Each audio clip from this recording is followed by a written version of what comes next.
अपने सभी संतों महापुरुषों गुरुओं को नमन करता हूँ, जिनके साहस संघर्ष त्याग की बदौलत हम लोगों को हक और अधिकार मिला।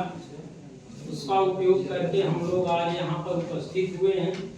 आज संत शिरोमणि रविदास जी की जयंती के अवसर पर यहाँ आप लोग अमूल्य समय देकर आए हैं। जयंती के अवसर पर इतना कहना चाहता हूँ कि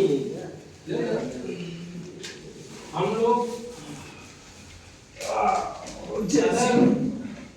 संत रविदास जी के वाणी को सुने, उनके विचार को सुने, तो ऐसा लगता है कि जैसा हमारे महापुरुषों ने देश बनाना चाहते थे, आज वैसा बन रहा है क्या?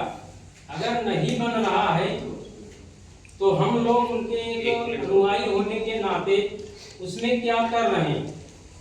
अगर देश गलत विचारधारा के हाथ में जा रही है, अगर वो लोग सत्ता अपने हिसाब से चला रहे हैं, आप लोग चाहते हैं कि नहीं, ये परिवर्तन होना चाहिए कि हम लोग भी रविदास जी के विचारों पे चले, उनका देश में उनके हिसाब से चले, तो उसके लिए परिवर्तन करना पड़ेगा। परिवर्तन की लड़ाई में हम सबको सहयोग करना पड़ेगा। आज हम लोग मानते हैं लेकिन उनके विचारों को नहीं मान रहे हैं, उनके विचारों पे नहीं चल रहे हैं।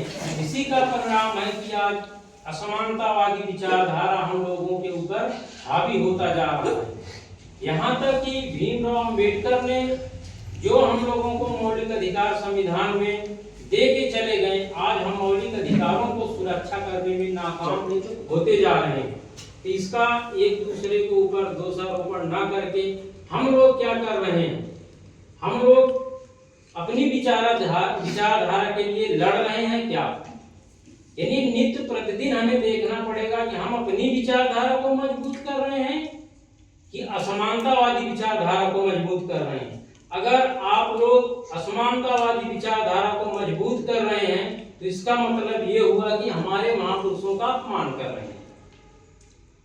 ये बात आप लोगों को छोटी लग सकती है, लेकिन हम फील्ड में है, रेलवे में ड्यूटी करें, हर जगह देख रहे हैं, मानते हैं हमारे महापुरुषों को, माला फूल चढ़ाते हैं, लेकिन माला फूल चढ़ाने के बाद जाते हैं तो उनके विचारधारा को छोड़ देते हैं। तो किस विचारधारा को मजबूत कर रहे हैं? जिस विचारधारा से लोग परेशान हैं, जो हमें हक अधिकार देने नहीं चाह रहे हैं, उन्हीं को मजबूत कर रहे हैं। इसलिए हम लोग ये आप लोगों से अपील करेंगे कि हमारे महापुरुषों को पढ़ो, पढ़ने के साथ साथ रोज उन विचारधारा पे चलने का कोशिश कीजिए।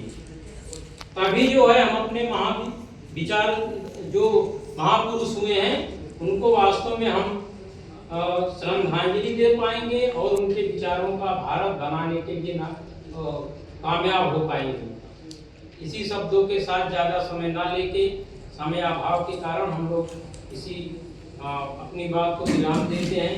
नमो बुद्धाय। जय भीम, जय भारत, जय संविधान। जय संविधान।